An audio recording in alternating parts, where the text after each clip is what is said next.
पेट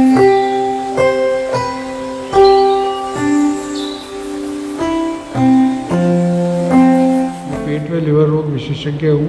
आज मैं आपको हेपेटाइटिस बी और सी के बारे में बताना चाहता हूँ। जॉन्डिस जो है कई कारण हैं उसके। शराब पीना, फैटी लिवर से जॉन्डिस बन जाना, या फिर काला पीलिया जिसको हम आम भाषा में हेपेटाइटिस बी और सी बोलते हैं। टेक्निकली वो आम आदमी बोलता है काला पीलिया बन जाना। काला पीलिया दो तरह का होता है, हेपेटाइटिस बी और हेपेटाइटिस सी। हेपेटाइटिस बी और सी दोनों गंदे पानी से नहीं होते हैं। गंदे पानी से होने वाले वायरस की वजह से जॉन्डिस होता है, वो होता है हेपेटाइटिस ए और हेपेटाइटिस ई। उन दोनों में अच्छी बात यह है ए और ई में कि वो सेल्फ लिमिटिंग होते हैं और वो जल्दी ठीक हो जाते हैं।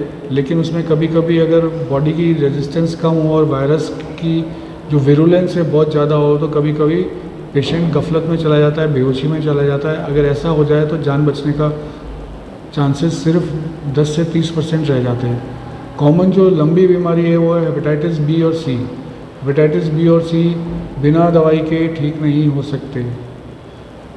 बिना दवाई से मेरा मतलब है बिना एंटीवायरल मेडिसिन के। अगर क्रॉनिक हेपेटाइटिस बी और सी है तो दोनों की दवाई ज़रूरी है। अगर नहीं करेंगे तो आगे चल के लिवर की सिरोसिस और लिवर का कैंसर बनना के फुल चांसेस रहते हैं। हेपेटाइटिस बी और सी के लिए प्रिवेंट करने के लिए सबसे ज़रूरी जो चीज़ें हैं, जो HIV वाले प्रिकॉशन हैं वो हैं सारे, जैसे इस्तेमाल की हुई नीडल दोबारा से इस्तेमाल नहीं करना। बिल्कुल हमेशा अपना जब भी आप टेस्ट कराएं तो नई नीडल का इस्तेमाल करें।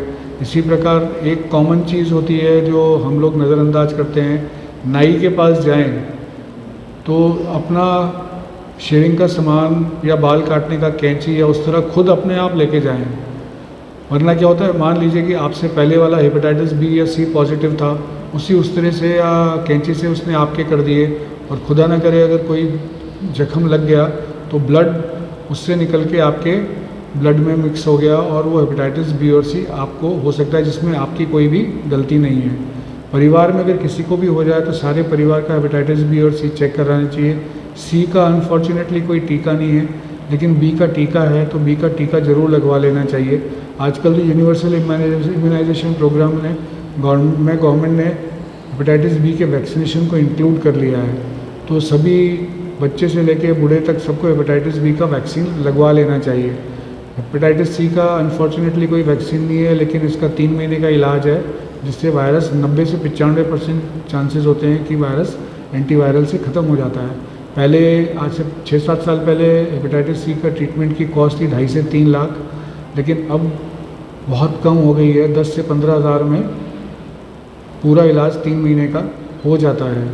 इससे प्रिवेंट करने के लिए सबसे इम्पॉर्टेंट जो चीज़ हम नज़रअंदाज करते हैं वो नाई की दुकान है, या फिर हम डेंटिस्ट के पास गए तो डेंटिस्ट के यहाँ हम ये इंश्योर कर लें कि जो इंस्ट्रूमेंट्स वो यूज़ कर लें वो स्टरलाइज करे हुए यूज़ करें।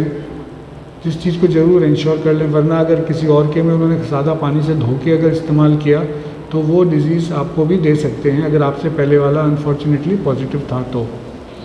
इसका हेपेटाइटिस बी और सी का अगर शुरू की स्टेजेस में ही इलाज कर लिया जाए तो ये सिरोसिस की तरफ नहीं जाते हैं और लिवर का कैंसर भी नहीं बनता है। दवाइयाँ इनकी आजकल सब अफोर्डेबल हैं, कोई ऐसी चिंता वाली बात नहीं है।